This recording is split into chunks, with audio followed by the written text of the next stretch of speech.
এখন স্কুলত উঠিছে কান্দোনৰ ৰোল।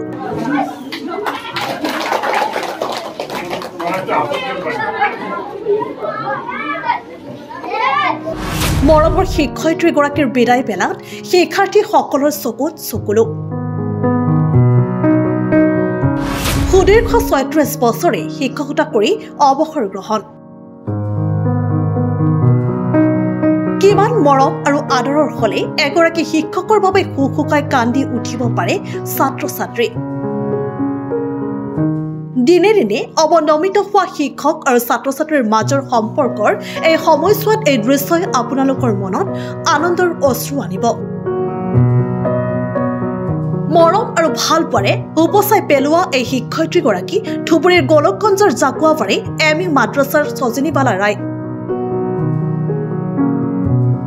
1988 চনতে মাদ্ৰাছাখনত যোগদান কৰা শিক্ষয়িত্ৰীগৰাকীয়ে অতি নিষ্ঠা আৰু সততাৰে কাম কৰি আহিছিল।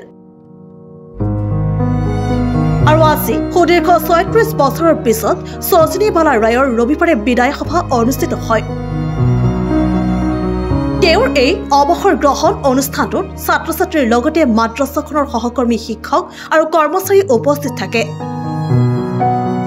অনুষ্ঠানটোত সকলোৰে প্ৰিয় শিক্ষয়িত্ৰীগৰাকীৰ বিদায় মুহূৰ্তত শোক বিফল হৈ উঠে। ইয়াৰ পিছতে সহকৰ্মী শিক্ষকসকলে বিভিন্ন উপহাৰ যাচি সমূহীয়াভাৱে বিদায় জনায় প্ৰিয় শিক্ষয়িত্ৰীগৰাকীক।